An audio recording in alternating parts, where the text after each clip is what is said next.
Հայկական առևտրային ցանցի առաջին նպատակը իրականության մեջ ստեղծել է համագործակցությունը Սփյուռքի, ասենք, գործարարների մեջ, որովհետև շատ լավ գիտեք, Սփյուռք մենք աշխարհի 4 կողմը կանք եւ աշխարհի բոլոր երկրներում, որտեղ որ հայերը կան, շատ հաջողած կարող եմ ասեմ բիզնեսմեններ են։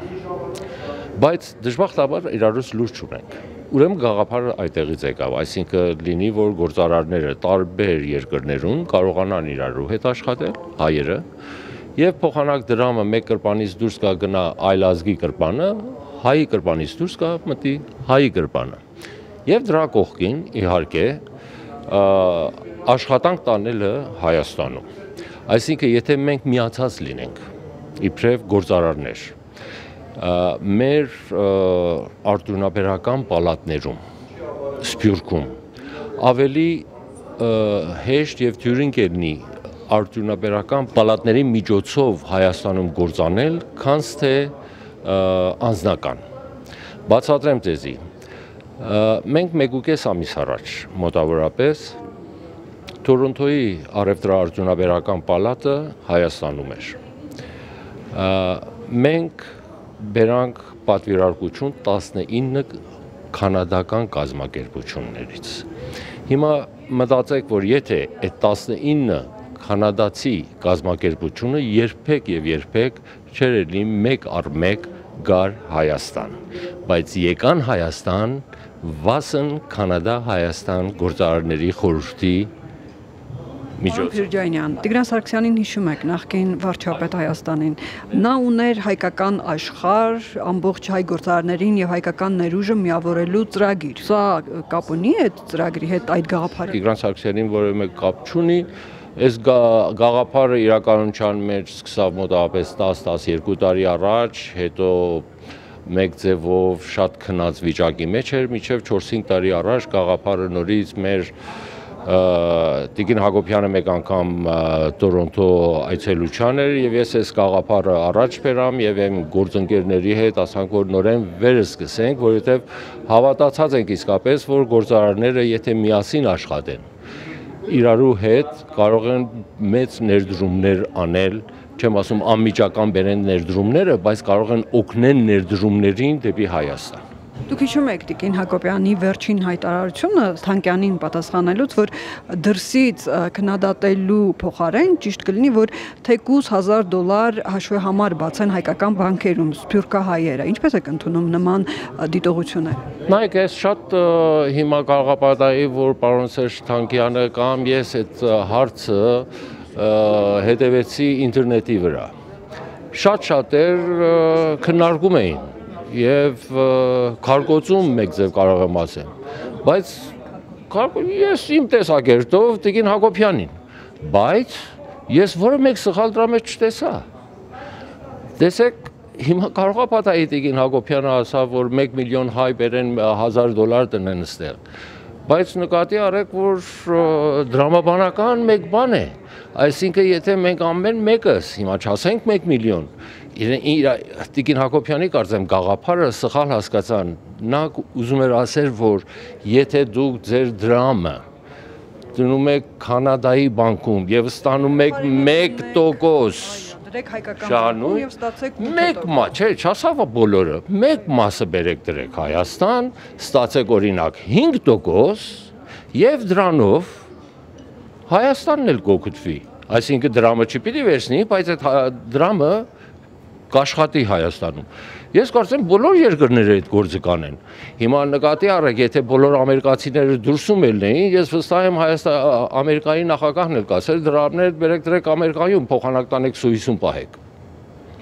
Հիմա դուք գիտեք սփյուռքահայերի, ովքեր կլսեն Տիկին Հակոբյանի հորդորը եւ գոնե $1000 կբերեն հայաստանյան բանկերում կդնեն։ Ես հույսով եմ իրականության մեջ։ Ես դրել եք։ Այո։ Հայաստանյան բանկերում գումար ունեք պահտված։ Այո, հարցը այն է, որ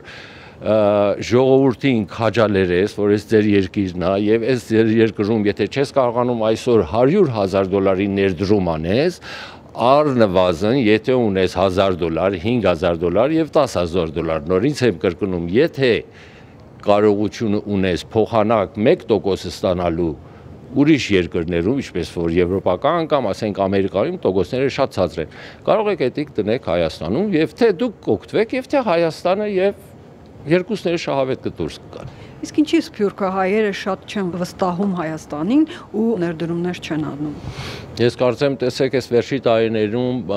տարբեր պատճառներով հիմա ինձ դրա մասին շատ չեմ ուզում մանրամասնության մեջ մտնեմ, բայց ինչ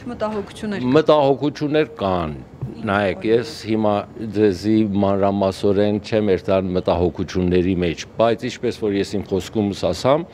բարեբախտաբար վերջի քանի տարիների ընթացքում մտահոգությունները պարզվում են, քչանում են, այսինքն այսօր երեկվան ավելի լավ է, երեք անցյալ օրվանից ավելի լավ է։ Միշտ աշխատենք դեպի առաջ գնալ։ Միշտ վատը ասելով երբեք առաջ չեն գնա։ Եթե ես անձամբ ուզում եմ, որ Հայաստանը առաջադիմի, պետք է գամ, պետք է կռվեմ, պետք է դրա դիմաց ումի հետ որ կարելիություն կա։ Տեսեք, ինձի արդեն տանում եք տարբեր հարցերի, բայց միտքս լավ հասկացեք։ Դուք պետք է պայքարեք ձեր կյանքում ամեն ինչի համար։ Դուրսից խոսելը շատ հեշտ է։ Ով որ ուզում է, պետք է գա Հայաստանում եւ սկսի ներդրումներ անել, բայց երբ որ գալիս ես գործի վրա, տեսնում ես, որ տարբեր դժվարություններ կան այդ գործի մեջ, ուրեմն չպիտի մենակ քննադատած։ Նման հանդիպումները, միջոցառումները քննարկելու են, խոսալու են եւ անցնի գնա, թե ինչ որ ռեալ ներդրումային ծրագրեր կան Հայաստանի հետ։ Չէ, տեսեք, այս ֆորումները, առպակաս մեր ֆորումը, հարցն է, որ մենք ստեղ իրարու հետ հանդիպենք, կարող ենք մենք տարբեր երկրներում հանդիպենք, մենակ Հայաստանի հարցը չի։ Մենք անցյալ անգամ հանդիպանք Մարսեյում, դրանից առաջ հանդիպանք Փարիզում եւ առաջի ժողովը եղավ Հայաստանում, Երևանում 4 տարի առաջ։ Մենք քննարկում ենք ամեն ինչը, առաջարկներ եթե կան, հիմա ինչպես որ մեր գործընկերը ասավ, այսօր այս հետո մենք կստանանք եւ կլսենք Ղարաբաղից, Արցախից եկած առաջարկներ, գործի առաջարկներ, ներդրումների առաջարկներ։ Մեր Սփյուռքի առևտրաարդյունաբերական պալատները կվերցնեն առաջարկները, կտանեն իրենց անդամներին եւ կներկայացնեն, եթե մեկը կա, կարող է մասնակցի այդ ներդրումներին։ Ինչն էր խանգարում, ինչն էր պակասում, որ մինչև հիմա շատ սփյուռքահայեր ներդրումներ չեն կատարում թե Հայաստանում, թե Արցախում։ Ես չեմ կարող այդ ասել։ Ես կարծեմ, չէ, մենակ գործավար միջավայրի հարց չի, մեծամասնությունը կարծեմ տեղեկատվության պակասն է եւ միևնույն ժամանակ տեսեք, եթե մեկ հոգի գալիս եւ ձախողում է մեկ գործի մեջ, դրա հակառակ ազդեցությունը շատ ավելի բարձր է, քան թե մեկը որ եկել եւ հաջողել է այս երկրի մեջ։ Հաջողությունները մենք չենք հայտարարում թերթերում, տելևիզիոնում, TV-ներում եւ այլն, բայց եթե մեկը ձախողել է, անմիջապես այդ գործը լինում է։ Պարոն Փիրաջանյան, դուք գործարար եք։ Այո։ Հայաստանում որևէ ներդրում կատարել եք։ Չէ, ես ներդրում չեմ կատարել, բայց Հայաստանում արդեն ունեմ իմ գործընկեր ընկերությունը, այսինքն համագործակցում ենք, որ ես ներդրումի կարիք չունեմ ստեղանելու, բայց համագործակցում եմ մեկ հայաստանյաց ընկերության հետ վերջի 20, եթե չեմ սխալվում, 22 տարի ապավեն։ Ինչպես որ ես ունեմ օրինակ 33 տարբեր երկրներում իմ ներկայացուցիչները եւ ունենք Հայաստան։ Իսկ ձեր կարծիքով Հայաստան, Կանադա, գործարար, ինչ փոխադարձ համագործակցության հնարավորություններ կան, ինչ զարգացում են։ Ամեն տեսակում, տեսեք, ամեն ոլորտում կարևորություններ կան։ Ես կարծեմ նորից IT-ի մասին բավականին մեծ ոլորտ է, որ կարող են ներդրումներ անեն եւ աշխատեն Կանադայից։ Եվ իհարկե հանքերը կան, արդեն կանադական 2-3 ընկերություններ ոսկի հանքերում մեծ ներդրումներ են արել եւ ինչպես որ ասամ, հույսով ենք, որ շատ շուտ ապագայում, որովհետեւ արդեն 1.5 ամիս առաջ մենք ստեղ ենք այդ 19 կազմակերպության հետ, երկկողմանի հարաբերությունները շատ ավելի պետք է բարձրանա Հայաստան եւ Կանադայի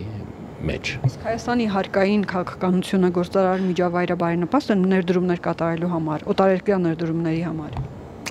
իրականության մեջ ես անձամբ այդ մասին չեմ կարող կարծիք հայտնել, որովհետև չեմ նայել դրա մասին, բայց լսելով ինչքան որ տեղեկություն ունեմ եւ ինչքան որ այսօր